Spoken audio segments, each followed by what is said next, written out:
بلال حبشی رضی اللہ تعالیٰ عنہ کا اسلام اور مسائل۔ حضرت بلال حبشی رضی اللہ تعالیٰ عنہ مشہور صحابی ہیں جو مسجد نبوی کے ہمیشہ مؤذن رہے۔ شروع میں ایک کافر کے غلام تھے، اسلام لے آئے جس کی وجہ سے طرح طرح کی تکلیفیں دی جاتی تھیں۔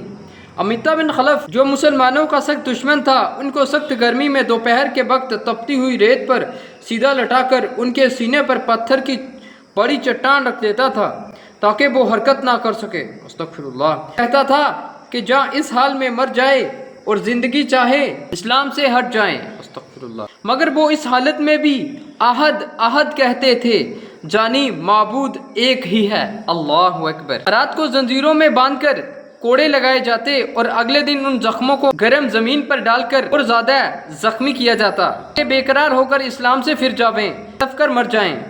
عذاب دینے والے اکتا جاتے، کبھی ابو جہل کا نمبر آتا، کبھی امیتہ بن خلف کا، کبھی اوروں کا، اور ہر شخص اس کی کوشش کرتا کہ تکلیف دینے میں اور ختم کرے۔ حضرت ابو بکر صدیق رضی اللہ تعالیٰ عنہ نے اس حالت میں دیکھا تو ان کو خرید کر آزاد فرمایا۔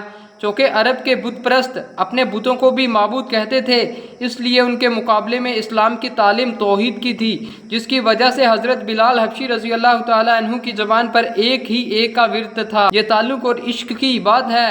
ہم جھوٹی محبتوں میں دیکھتے ہیں کہ جس سے محبت ہو جاتی ہے اس کا نام لینے میں لطف آتا ہے، بے فائدہ اس کو رٹا جاتا ہے، تو اللہ کی محبت کا کیا کہنا جو دین اور دنیا میں دونوں جگہ کام آنے والی ہے۔ یہی وجہ ہے کہ حضرت بلال حبشی رضی اللہ تعالیٰ عنہ کو ہر طرح سے ستایا جاتا تھا، اس سے سخت تکلیفیں پہنچائی جاتی تھی۔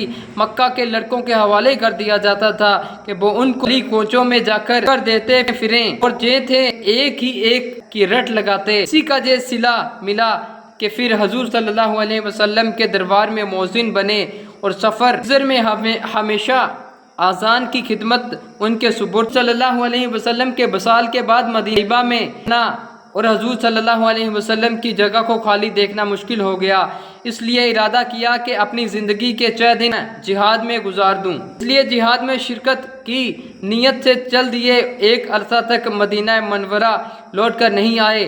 ایک مرتبہ حضور صلی اللہ علیہ وسلم خواب میں زیارت کی۔ حضور صلی اللہ علیہ وسلم نے فرمایا، بلال یہ کیا ظلم ہے، ہمارے پاس کبھی نہیں آتے۔ تو آنکھ کھلنے پر مدینہ طیبہ حاضر ہوئے۔ حضرت حسن رضی اللہ تعالیٰ عنہ، حضرت حسین رضی اللہ تعالیٰ عنہ نے اذان کی خواہش کی۔ لاڈلوں کی درخواست ایسی نہیں تھی کہ انکار کی گنجائش ہوتی۔ اذان کہنا شروع کی اور مدینہ میں حضور صلی اللہ علیہ وسلم کے زمانے کی اذان کانوں میں کر کوہرام مچ گیا، اللہ اکبر۔ عورتوں تک روتی ہوئی گھر سے نکل پڑی۔